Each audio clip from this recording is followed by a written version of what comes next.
الحمدللہ والصلاة والسلام علی رسول اللہ۔ معزز طلبہ کرام، آج تدریسی ٹیسٹ کورس کا تیسرا لیکچر انشاءاللہ کریم آپ کو دیا جائے گا۔ آج کے لیکچر میں بنیادی طور پر تو انداز تفہیم کو ہی بیان کیا جائے گا، یعنی سبق آپ نے سمجھانا کیسے ہے، آپ کے سبق سمجھانے کا انداز کیا ہونا چاہیے۔ اس کو آسان لفظوں میں یوں کہیے کہ سبق پڑھانے کا طریقہ آپ کا کیا ہونا چاہیے، کیونکہ جیسا آپ کا سمجھانے کا انداز ہوگا تو ویسے ہی آپ کو جج کیا جائے گا۔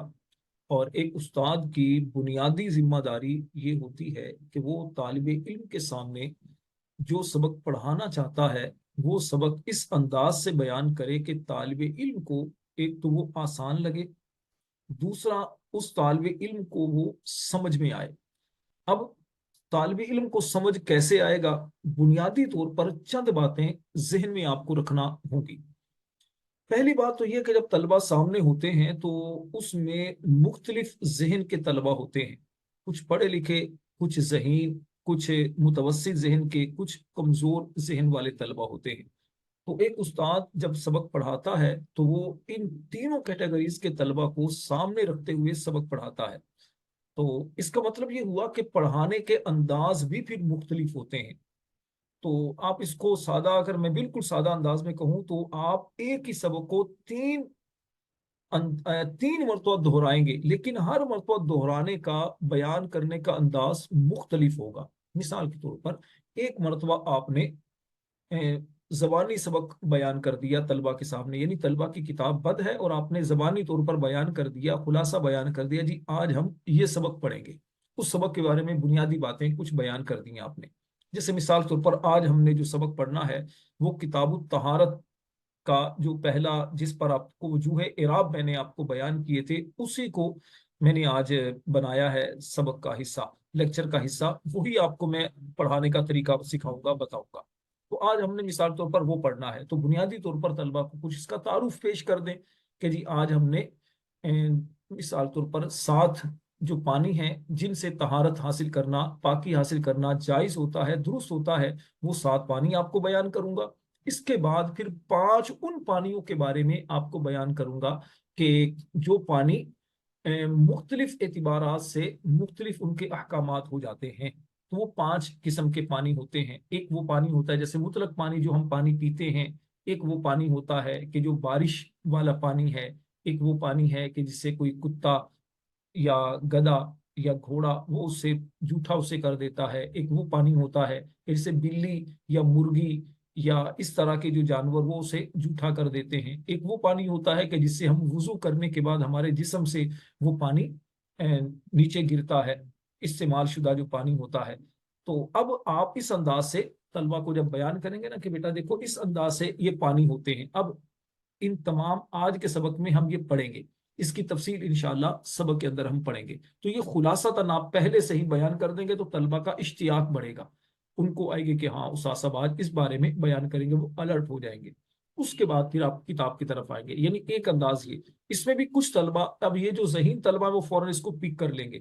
دوسرے نمبر پر وہ طلبہ کہ جو اتنے ذہین نہیں ہوں گے تو ان کے لیے پھر آپ کو تھوڑا سا آسان کر کے بیان کرنا ہوگا۔ آسان یہ کہ نمبر 1 یہ، نمبر 2 یہ، نمبر 3 یہ، اس انداز سے۔ مثلا ایک بیٹا پانی مائع مطلق ہوتا ہے، یہ وہ پانی جو سادہ پانی ہوتا ہے نا، جو پانی جس سے ہم پاکی حاصل کر سکتے ہیں، جو پانی بھی پاک ہوتا ہے، پاکی پاک کرنے والا بھی ہوتا ہے اور مکروہ پانی بھی نہیں ہوتا، یہ وہ والا پانی جو سادہ پانی جو عام طور پر آسمان کا پانی بھی ہوتا ہے، نہر کا پانی، ندی کا پانی، اس انداز سے یہ کر دیا۔ پھر دوسرے نمبر پر وہ پانی کہ جو پاک بھی ہوتا ہے، پاک کرنے والا بھی ہوتا ہے، لیکن وہ مکروہ ہوتا ہے، اس میں اس سے پاکی حاصل کرنا تھوڑا سا ناپسندیدہ ہوتا ہے، کراہیت سی آتی ہے طبیعت کے اندر۔ ایک یہ پانی ہوتا ہے۔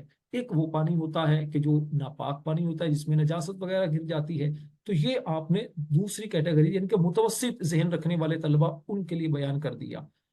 تیسرے نمبر پر آپ اسی کو یوں بھی کر سکتے ہیں، اچھا چلیں ایک اور آسان طریقے سے آپ کو بیان کروں۔ آپ بورڈ پر جائیں، وائٹ بورڈ پر یا بلیک بورڈ پر جائیں اور ادھر آپ ان پانیوں کو لکھ دیں کہ دیکھیں یہ پانی ہے، تو آج ہم یہ پڑھیں گے۔ ये इस अंदाज से जब करेंगे तो तलबा की आप सबक अभी शुरू करने से पहले ही तलबा को ये चीजें याद हो जाएंगी। तो अब इसका सबसे बड़ा फायदा ये होगा कि जब आप अरबी किताब पढ़ेंगे या अरबी किताब शुरू करेंगे, इबारत किससे पढ़वाएंगे, तो इंशाल्लाह तलबा के लिए आसानी होगी। ये तो एक एज ए उस्ताद मैंने कुछ बातें बताई, इसमें से काफी सारी चीजें आप तदरीसी टेस्ट के दौरान अप्लाई कर सकते हैं। मसलन तदरीसी टेस्ट आपने देना है, आपके सामने किताब है, तो आप उसके सामने जबानी तौर पर, चूंकि आपने तैयार सबक किया होगा, तो आप जबानी तौर पर बयान कर दें कि जी आज हम ये चीजें बयान करेंगे, तो आइए अब हम सबक की तरफ चलते हैं। तो इस अंदाज से आप सबक को लेकर चल सकते हैं। ठीक है, ये मैंने आपको बयान किया था कि अंदाज़े तफहीम के अंदर तीन बातों को आपने पेश नजर रखना है। सबसे पहले बुनियादी इस्तिलाहात। बुनियादी इस्तिलाहात का मतलब ये होता है कि जो सबक आप पढ़ने लगे हैं उस सबक के अंदर कौन कौन सी फिकही इस्तिलाहात, मसलन चूंकि आज हम फिक की बात करेंगे तो इसलिए मैं इसी फिक के बारे में बात करूंगा। जब मैं आपको नहव के मौजू पर किसी किताब की बात करूंगा तो वहां पर फिर इस तरह की चीजें बयान करूंगा। इसी तरह जब मंतिक की बात होगी तो मंतिक पर, बलागत की होगी तो बलागत पर। तो आ चुके मैंने शुरू में आपको बयान कर दिया किताबु तहारत के बारे में हम बात करेंगे, ये सबक पढ़ाऊंगा, तो इसीलिए इसी चीज को पेश नजर रखते हुए मैं गुफ्तगू करूंगा उसके सामने। तो बहरहाल बुनियादी इस्तिलाहात का मतलब ये कि जैसे किताबु तहारत है तो इसमें तहारत यानी पाकी, तो इसमें आप तहारत की तारीफ बयान करेंगे। तहारत को दो तीन अंदाज से आप बयान कर देंगे, यानी तहारत त्वा के जबर के साथ, तिहारत त्वा के जेर के साथ, तुहारत त्वा के ऊपर पेश के साथ, तीनों का माना क्या बनेगा। अब मैं हर एक की तफसील बयान नहीं करूंगा आपके सामने, ये आपको सिर्फ निशानदेही कर दूंगा आपके सामने दिखाकर, ठीक है ना। तो तफसील चूंकि बयान करने लगूंगा तो फिर बहुत ज्यादा टाइम चला जाएगा, फिर आपके सवालात के जवाबात के लिए टाइम इतना बचता नहीं है। तो मैं जो जो निशानदेही करता रहूं, तो अभी मुमकिन हो तो अभी लिख लें, वरना बाद में जब आप वीडियो देखें तो इन चीजों को नोट कर लीजिएगा, और ये चीजें हर सबक के अंदर आप अप्लाई कर सकते हैं, ठीक है ना। तो चूंकि फिक की जो भी किताब आप पढ़ाएंगे तो उसमें इन चीजों को पेश नजर रखेंगे आप। मेरा मकसद आपको एक एक सबक पढ़ाना, सिखाना, उसकी हर हर चीज बताना नहीं, सिर्फ आपको गाइड करना है, आपको चीजें बताना है। मेहनत अब आपने करनी है, जितनी अच्छी मेहनत करेंगे इंशाल्लाह कामयाबी मिलेगी। तो बुनियादी इस्तिलाहात का मतलब ये नहीं कि पूरी फिक की इस्तिलाहात आप बयान करना शुरू कर दें, ये बयान नहीं करनी आपने, ये आपके जहन में हो, जब आपसे पूछा जाए तो फिर आप बयान करें। मसलन किताबु तहारत के बारे में जब आप बयान करेंगे तो उस वक्त आपको तहारत का मफहूम आपके ज़हन नशीन हो। इसी तरह पानी है तो पानी, पानी किसे कहते हैं, ठीक है। पानी अल मा, अरबी में माउन का लफ्ज, माउन का इतलाक किस पर होता है ये आपको पता होना चाहिए, ठीक है, अगरचे आप बयान ना करें लेकिन पता हो आपको। उसके बाद फिर पानी जो आता है तो जिमनन एक अल मा, जैसे ये आ गया तहारत इस्तिलाह आ गई, ठीक है। माए मुतलक आ गया, और उसके बाद माए मकरू आ गया, माए नजस आ गया, माए मशकूक आ गया, इस तरह के जो होते हैं। तो ये इनकी तारीफात जो है ना, ये आपको पता हो। ये मतन के अंदर तारीफात हर एक की नहीं लिखी होती, हाशिए में आपको उम्मीद है मिल जाएंगी, ठीक है ना। कोशिश करें हाशिया लाजमी पढ़ें, जब मैं पढ़ाऊंगा आपको तो फिर आपको साथ साथ इंशाल्लाह निशानदेही भी करूंगा। फिर मौजू के मुताबिक बुनियादी मालूमात, यानी चूंकि तहारत के बारे में हम पढ़ेंगे तो जो सबक, इस सबक में बुनियादी तौर पर मौजू क्या, वो है पानी, यानी पानी से पाकी हासिल करना, ये बुनियाद है। तो इससे बुनियादी पानी के मुतालिक बुनियादी आपको मालूमात होनी चाहिए कि पानी कहाँ कहाँ से आता है। चश्मे से पानी आता है, कुएं से पानी निकलता है, आसमान से पानी बरसता है, फिर इसी तरह दरख्तों से पानी निकलता है, क्या कहते हैं, फलों से पानी निकलता है, ठीक है ना। तो इस तरह ये पानी कहाँ कहाँ से पानी आ सकता है। इमाम अहले सुन्नत ने 160 गालिबुल फतावा रज़विया में इसकी इकसाम बयान की है पानी की, लेकिन यहाँ पर नूर निदा में 7 चीजें बयान की गई हैं, 7 किस्म के पानियों का। तो ये जितना मुताला आपका होगा उसी अंदाज से आप तफसील बयान कर सकेंगे। तो ये बुनियादी मालूमात। उसके बाद नफ्से मसला की मजबूत अंदाज में वजाहत। नफ्से मसला क्या है? नफ्से मसला देखिए दो तरीके से होता है। एक तो ये होता है कि आप जो जैसे इबारत पढ़ें, एक इबारत में एक मसला आ गया, इबारत पढ़ी, तर्जमा किया, फिर आप तलबा को कहें कि जी मेरी तरफ तवज्जो करें, आप तलबा को बताएं इस इबारत में ये मसला बयान हुआ। अब जब मसला बयान करें तो फिर आप तर्जमे के अंदाज में मसला बयान नहीं करेंगे, बल्कि आप अपने अल्फाज में मसला बयान करेंगे।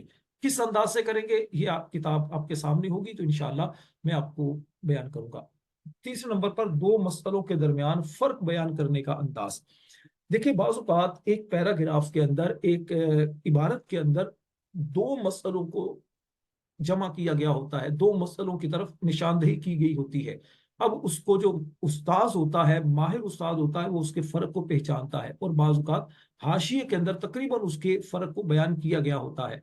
तो अब उस्ताद की ये बुनियादी जिम्मेदारी बनती है कि वो तालिब इल्म को बताए कि देखियो ये दो मसले ये मिक्स हो रहे हैं, और इन दोनों मसलों में से एक मसला ये, एक मसला ये है, इसका जवाब ये, इसका जवाब ये। जैसे एक सादा सी मिसाल आपको दूं, आज ही किसी ने मुझसे सवाल किया था कि जैसे अगर किसी शख्स ने अपनी बीवी को तलाक सुन्नत दी, यानी पहले महीने एक तलाक दे दी एक हैज में, दूसरे महीने दूसरी तलाक दे दी, तीसरे महीने उसने तीसरी तलाक दे दी, तो अब सवाल यह है कि वो औरत इद्दत कितनी गुजारेगी?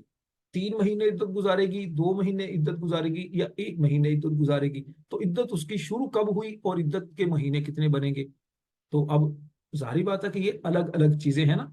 तो अब ये आप उसी सूरत में बयान कर सकेंगे जब आपको फहम होगा। तो खैर यहाँ पर तो 1 महीने की मजीद वो इद्दत गुजारेगी, क्योंकि पहली तलाक देते ही उसकी इद्दत का महीना शुरू हो चुका, तो 2 महीने तो यूं गुजर गए, और उसके बाद तीसरी जैसे उसने तलाक दी तो उसके बाद 1 महीना रहा तो होगी। मैंने इसलिए बता दिया ताकि आप कंफ्यूजन का शिकार ना रहे। इसी तरह आप बहुत सारी चीजों पर आप क्यास कर सकते हैं। अब ये जो है ना दो मसलों के दरमियान फर्क बयान करने का अंदाज, इस पर इंशाअल्लाह मेरा इरादा है मैं आपको मुकम्मल एक लेक्चर दूंगा, यानी इसके बाद अगला जो लेक्चर होगा वो भी नूरुल इज़ा से होगा।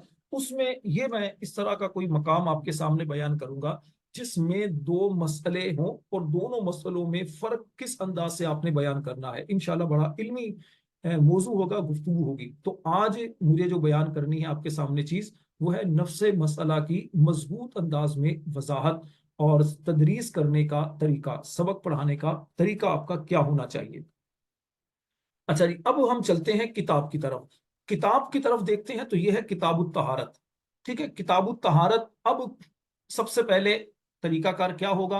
आपने इबारत पढ़नी है, तर्जुमा करना है, तर्जुमा करने के बाद आपने नफ्से मसला बयान करना है। नफ्से मसला, एक एक लाइन जहां मसला पूरा हो वहां तक इबारत पढ़नी है, और उसके बाद फिर उस मसले की वजाहत करनी है। इसके दो तीन तरीके होते हैं, वो मैं यहां आपके सामने बयान करके अर्ज करता हूं। सबसे पहले देखिए, जैसे किताबु तहारती, ठीक है, तहारत की किताब। अल मियाहुल्लती यजूजु ततहीरु बिहा सबअतु मियाहिन, वो पानी जिनसे तहारत हासिल करना, जिनसे पाकी हासिल करना जायज है, वो 7 पानी है। जायज यजूज बमाना यसीहू है, यानी जिनसे पाकी हासिल करना दुरुस्त है, वो 7 पानी है। अब ये इबारत, अब इसका नफ्से मसला क्या बनेगा? इसको सादा लफ्जों में यूं बयान करेंगे कि 7 पानियों के साथ पाकी हासिल करना दुरुस्त है। ये है इसका नफ्से मसला। इसको आपने अपने लफ्जों में बयान कर दिया। अब जाहिर बात है कि ये तालिब इल्म को बात समझ में आ गई। वो 7 पानी कौन कौन से हैं, यानी खुद ही आपने सवाल किया और फिर आगे बयान किया। वो 7 पानी कौन कौन से हैं? ये एक तरीका है, ठीक है। दूसरा तरीका फिर बयान करता हूँ। माउस समाई व माउल बहरी व माउल नहरी व माउल बिरी व मा ज़ाबा मिनस सल्जी वल बरदी व माउल आइनी। वो 7 पानी कौन से हैं? आसमान का पानी और समुद्र का पानी और नहर का पानी और कुएं का पानी, और जो पिघला हुआ हो बर्फ से पिघला हुआ पानी, और ओलों से पिघला हुआ पानी, और चश्मे का पानी। ये है 7 पानी। तो ये 7 पानी है। तो अब इसका नफ्से मसला क्या है? 7 पानी है। नंबर 1 आसमान का पानी, नंबर 2 समुद्र का पानी, नंबर 3 नहर का पानी, नंबर 4 कुएं का पानी, नंबर 5 बर्फ का पिघला हुआ पानी, नंबर 6 ओलों का पिघला हुआ पानी, और नंबर 7 चश्मे का पानी। ये आपने बयान कर दिया। अब इसकी वजाहत मजीद होगी। आसमान का पानी, आसमान का पानी जिसको, आसमान का पानी कौन सा होता है? जो बारिश वाला पानी है, ठीक है। बारिश चूंकि आसमान से आती है तो इसलिए आसमान का पानी। समुद्र का पानी, समुद्र के अंदर दरिया भी आ गया, ठीक है।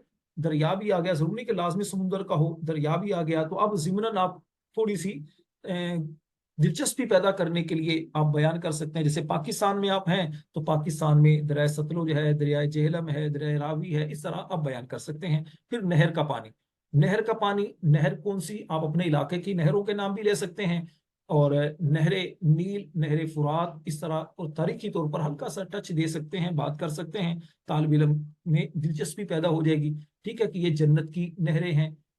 तो दरिया नील कहाँ है? नहरे नील असल है। तो ये कहाँ है? ये है जनाब مصر کے اندر، اور نہر فرات کہاں ہے؟ یہ کوفہ، عراق، ٹھیک ہے، کربلا، ہلکے سی بئر، کنویں کا پانی۔ کنواں کون سا ہوتا ہے؟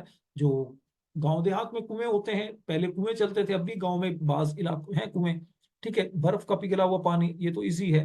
اولو کا، چشمے کا پانی، چشمہ کون سا ہوتا ہے؟ جو پہاڑوں سے پھوٹتے ہیں، جہاں سے پانی وغیرہ نکلتا ہے۔ تو آپ بیان کریں گے یہ 7 پانی ہے، ان 7 میں سے کوئی بھی پانی آپ کو میسر ہوتا ہے تو آپ اس سے وضو کر سکتے ہیں۔ یہ ہے، اس انداز سے نفس مسئلہ بیان کریں گے۔ اس کے بعد ثم المیاہ علی 5 اقسام، پھر پانی 5 اقسام پر مشتمل ہے، یعنی 5 جو پانی کے اعتبار سے 5 پانی کی قسمیں ہیں، پانی کی وصف کے اعتبار سے 5 قسمیں ہیں۔ پہلی قسم پانی کی طاہر مطہر غیر مکروہ وہو الماء المطلق، پہلا پانی وہ پاک ہے، پاک ہو، پاک کرنے والا ہو اور مکروہ نہ ہو، یہ ہوتا ہے ماء مطلق۔ اب یہ اس کا نفس مسئلہ کیا ہے کہ جی پہلا پانی وہ ہے جس میں 3 خوبیاں ہوں، جس کی 3 صفتیں ہوں، کہ وہ پاک بھی ہو، دوسرا پاک کرنے والا بھی ہو، تیسرا یہ کہ وہ مکروہ پانی نہ ہو، ٹھیک ہے، وہ ہوتا ہے ماء مطلق۔ اس کو کہتے ہیں ماء مطلق۔ ماء مطلق کی تعریف یہ ہے کہ جس میں یہ 3 صفتیں ہوں، 3 صفتیں ہوں گی تو وہ ماء مطلق ہے، تو اس سے پاکی حاصل کی جا سکتی ہے، وہ پاک بھی ہوتا ہے، پاکی بھی حاصل کی جا سکتی ہے، اور مکروہ نہیں ہوتا۔ اس کے بعد وطاہر مطہر مکروہ، دوسرا وہ پانی کہ جو پاک ہوتا ہے، پاک کرنے والا بھی ہوتا ہے، لیکن وہ مکروہ ہوتا ہے۔ یہ کون سا پانی ہوتا ہے جناب؟ وَهُوَ مَا شَرِبَ مِنْهُ الْحِرَّةُ وَنَحْوُهَا وَكَانَ قَلِيلًا، یہ وہ پانی ہوتا ہے کہ جس سے بلی نے پیا ہو، اور بلی کی مثل یا بلی کی مثل کسی جانور نے پیا ہو۔ جیسے بلی کی مثل کون سا ہے؟ جیسے مرغی ہے، ٹھیک ہے، چوہا ہے، جو گھروں کے اندر یہ ہوتے ہیں، تو اگر انہوں نے پیا ہو، وقانا قلیلاً، اور وہ پانی قلیل ہو، اگرچہ وہ پانی قلیل ہو تو اس سے پانی کیا ہے؟ وہ پانی ناپاک نہیں ہوتا، اگرچہ مکروہ ہے، یعنی طبیعت اس کو پسند نہیں کرتی۔ مکروہ کا مطلب یہ کہ طبیعت پسند نہیں کرتی، لیکن بہرحال پانی وہ ناپاک نہیں ہے۔ تیسرے نمبر پر وطاہر غیر مطہر، تیسرے نمبر پر وہ پانی جو پاک تو ہوتا ہے لیکن پاک کرنے والا نہیں ہوتا ہے۔ نا دلچسپ بات، پانی پاک ہے لیکن وہ پاک کرنے والا نہیں۔ یہ کون سا پانی ہے؟ یہ پانی وہ ہے جناب وَهُوَ مَسْتُعْمِلَ لِرَفْعِ حَدَثٍ أَوْ لِقُرْبَةٍ، یہ وہ پانی ہے جس کو حدث یعنی ناپاکی دور کرنے کے لیے استعمال کیا گیا ہو، جس پانی کو، یا پھر اس کو ثواب کے لیے، ثواب حاصل کرنے، قربت کے لیے اس کو استعمال کیا گیا ہو۔ اب اس کا نفس مسئلہ کیا بنے گا؟ یعنی کہ وہ پانی جو پاک ہے لیکن آپ اس سے پاکی حاصل نہیں کر سکتے، یہ کون سا جناب؟ یہ پانی ماء مستعمل جس کو ہم کہتے ہیں، یہ کون سا؟ اس میں 2 چیزیں ہوتی ہیں۔ ایک چیز تو وہ ہوتی ہے کہ وہ پانی کے جو حدث یعنی ناپاکی دور کرنے کے لیے آپ استعمال کرتے ہیں، جیسے مثال کے طور پر آپ بے وضو ہیں، آپ نے وضو کر لیا، اب وضو کیا تو وہ پانی آپ کے جسم سے جدا ہوا، تو وہ پانی پاک کرنے والا تو تھا، ٹھیک ہے، سوری، وہ پانی یعنی کہ رفع، آپ نے اسے ناپاکی کے لیے، خیر اس پانی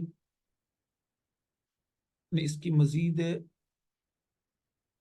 یعنی آپ نے وضو کیا، وضو کرنے کے بعد آپ کے جسم سے وہ پانی الگ ہوا، تو اس نے آپ کی گویا کہ بے وضوئی کو دور کر دیا، حدث کو دور کر دیا۔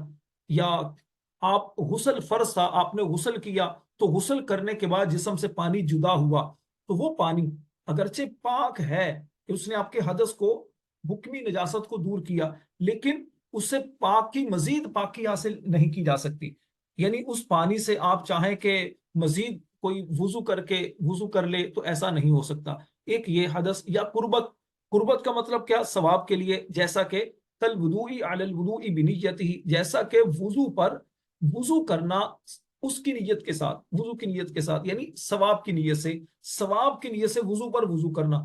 تو اب ثواب کی نیت سے وضو پر جو وضو کرنا، تو اب وضو تو ٹھیک ہو گیا، لیکن آپ کے یہ جو پانی ہے نا آپ کے جسم سے جدا جیسے ہی ہوگا تو یہ پانی مستعمل ہو جائے گا، تو کیا ہوگا؟ وَيَصِيرُ الْمَاءُ مُسْتَعْمَلًا بِمُجَرَّدِ انفصاله عَنِ الْجَسَدِ، یہ پانی مستعمل ہو جائے گا صرف اس کے جسم سے جدا ہونے کے ساتھ ہی، یعنی جسم سے جیسے ہی یہ پانی جدا ہوگا تو یہ پانی کیا ہو جائے گا؟ یہ مستعمل ہوگا۔ تو مستعمل پانی پاک تو ہوتا ہے لیکن پاک کرنے والا نہیں ہوتا. کس ناپاکی کو؟ یعنی کہ جو نجاست حکمی والی ہے نا ناپاکی، اس کو دور کرنے والا نہیں ہوتا. اس کے بعد ولا يجوز بماء شجر و ثمر، اور نہ ہی درست وضو ہوتا ہے درخت کے پانی کے ساتھ اور پھلوں کے پانی کے ساتھ. یعنی کہ درخت سے جو پانی نکلے یا پھر جو پھلوں سے جو پانی نکلے تو اس سے وضو نہیں ہو سکتا، وہ بھی اس سے پاکی حاصل کرنا بھی درست نہیں ہوتا. ولو خرج بنفسه من غیر عصر فی الازہر، اگرچہ وہ پانی جو درخت یا پھل سے خود بخود نکلے، من غیر عصر بغیر نچوڑے، بغیر نچوڑے وہ پانی نکلے، تو اس صورت میں بھی اس پانی کے ساتھ طہارت حاصل کرنا درست نہیں ہوتا. ٹھیک ہے، ظاہری قول کے مطابق ہے. اب اظہر اس کے اندر مزید بھی تفصیل ہے ظاہری قول کے، کہ اگر وہ پانی خود بخود نکل آیا، یہ کیوں اس کی قید کیوں لگائی؟ ٹھیک ہے، اظہر کے ظاہری قول، اس سے دراصل اعتراض اس بات سے کیا گیا کہ بات نے یہ کہا کہ جو پانی خود بخود نکل آئے تو اس سے وضو ہو سکتا ہے، اور جو پانی نچوڑ کر نکالا جائے تو اس سے نہیں. تو اس سے انہوں نے واضح کر دیا کہ ایسا نہیں، بلکہ ظاہری قول کے مطابق، ظاہر روایہ کے مطابق یہی ہے کہ اس سے طہارت حاصل کرنا درست نہیں ہوتا. اسی طرح فرمایا ولا بماء زال طبعه بالطبخ او بغلبة غیره علیہ، اور نہ ہی اس پانی کے ساتھ وضو کرنا جائز ہے کہ جو پکانے سے، جو بالطبخ پکانے سے طبعه اس کی طبیعت زائل ہو گئی ہو. نہ ہی اس پانی کے ساتھ وضو کرنا درست ہے کہ جس کو پکانے سے اس کی طبیعت زائل ہو گئی ہے. طبیعت یعنی پانی کا جو میلان ہے اور پانی کی کا جو وصف ہوتا ہے نا، اس کے اندر سیلان، ان کے جو رکت، نرمی اور بہنے والا جو اس کی طبیعت ہوتی ہے وہ ختم ہو جائے پکانے سے. او بغلبۃ غیرہ علیہ، یا اس پر، اس پانی پر اس کے غیر کا غلبہ آ جائے، غلبہ آنے کی وجہ سے اس کی طبیعت زائل ہو جائے، یعنی اس کا سیلان، نرمی اور اس کی رکت جو ہے بہنے والا، دونوں بس اس کے ختم ہو جائیں. اب مزید اس کی پھر آگے بھی بیان کی گئی ہے والغلبۃ فی مخالطۃ الجامدات باخراج الماء عن رکتہ وسیلانہ. تو خیر، یہ ایک طریقہ ہے جو میں نے آپ کے سامنے بیان کیا. جب اس انداز سے کانفیڈنس سے آپ بیان کریں گے نا تو انشاءاللہ جو تدریسی ٹیسٹ لینے والے ہیں اساتذہ وہ فوراً سمجھ جائیں گے کہ بچے کی ماشاءاللہ تیاری ہے، گرفت ہے، اور اس کو مسائل کی سدھ بدھ ہے. ایک طریقہ یہ. دوسرا کیا ہوتا ہے طریقہ؟ دوسرا طریقہ جو ہوتا ہے، جو عام طور پر مدارس کے اندر جو بیان کیا جاتا ہے، کہ آپ ایک ساتھ پوری عبارت پڑھ دیں.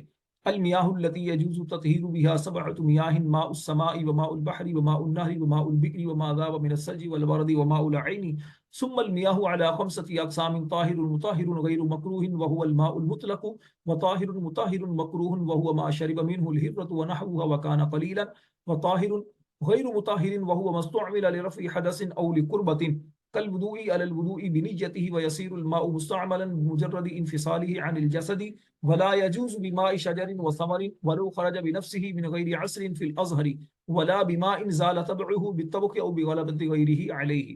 یہ میں نے بہت تیزی کے ساتھ عبارت پڑھ دی، ورنہ اتنی تیزی کے ساتھ استاد عبارت نہیں پڑھتا.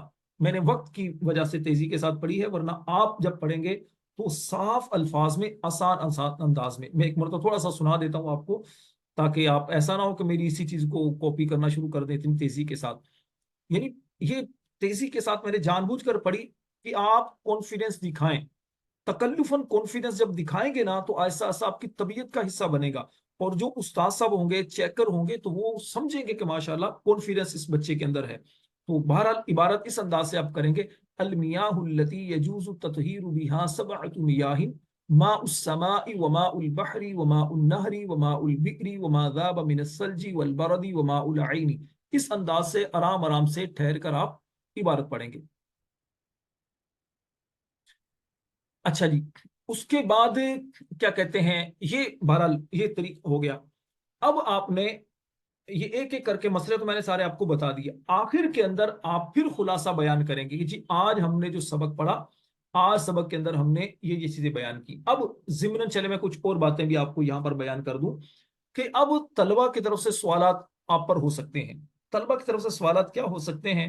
سوالات یہ ہو سکتے ہیں کہ یعنی کہ وہ اب وہ جو طلبہ سوال کریں گے نا، وہ اس سے ہٹ کر سوال کریں گے. मैंने कई चीजें कसदन बयान नहीं की या ज़िमनन बयान नहीं की। जैसे मिसाल तौर पर तालिब इल्म सवाल कर, उसा सब घर अगर चूहे ने पानी पी लिया, उसा सब अगर गधे ने पानी पी लिया, उसा सब अगर क्या कहते हैं चिड़िया ने पानी पी लिया, तो उस पानी का क्या होगा? अच्छा, उसा सब अगर हम इस्तिंजा करते हैं तो इस्तिंजा करने के दौरान जो पानी इनके निजासत को बहाकर ले गया, तो फिर उसके बाद वैसे ही हमारे जिस्म पर लगा हुआ पानी रह जाता है, उसका क्या करेंगे? उसा सब इस्तिंजा करने के बाद हाथों को अगर किसी ने वॉश नहीं किया, वो हाथों पर लगा हुआ पानी उसका। अब इस अंदाज से तलवा के सवालात आएंगे। तो अगर आपने उसूल याद किए होंगे ना, उसूल, इन उसूलों की रोशनी में इंशाअल्लाह आप आसानी से जवाब दे सकेंगे।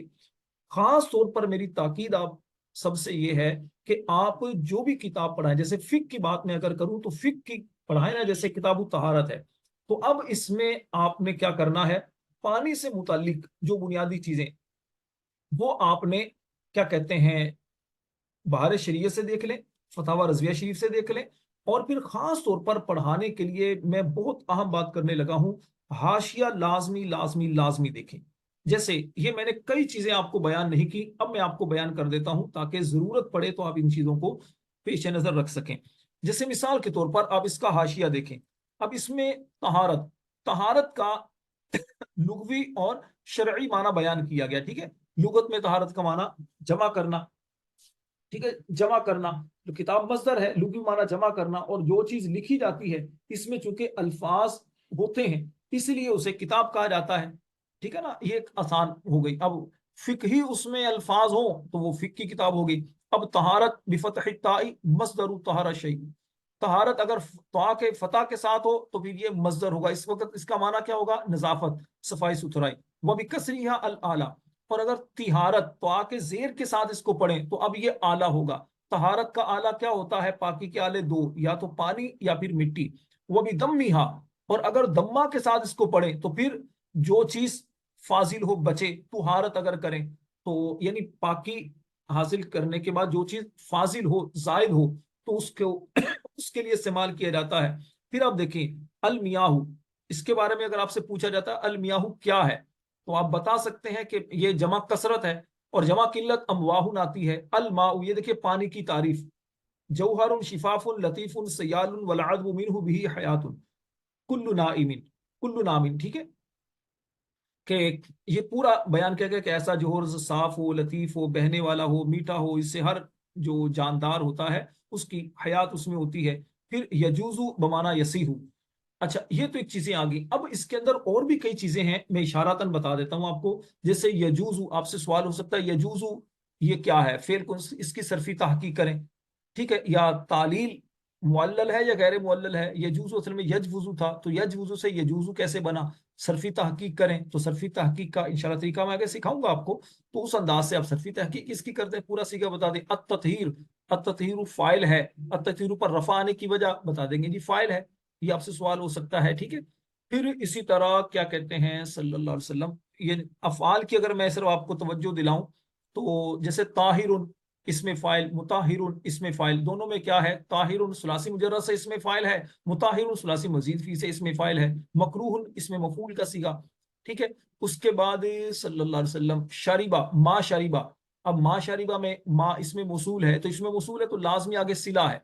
तो सिले के बारे में आपको मारिफत हो तो आप उस अंदाज से बयान करेंगे। सिले में एक जमीर लाजमी होती है, फिर सिला जुमला इस्मिया या जुमला फेलिया होता है। ठीक है, उसके बाद मस्तुअमिला, उस्तुअमिला, फेले मजहूल है, फेले मजहूल है तो इसका नाइबुल फाइल कहाँ है?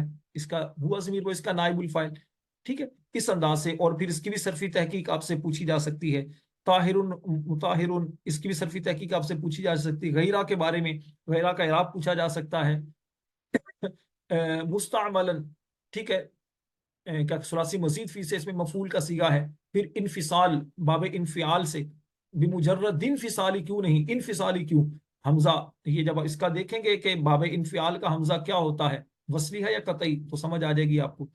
तो इस अंदाज से आप इसकी क्या कहते हैं चीजों की तैयारी जब आप करेंगे ना। लेकिन अहम बात, आखिरी बात करके चले, फिर मैं आपके सवालात को लेता हूं। देखिए, आखिरी बात यह है कि आपने फिक जब पढ़ानी है ना, तो फिक का मतलब यह है कि आपने फिक पर ज्यादा फोकस करना है।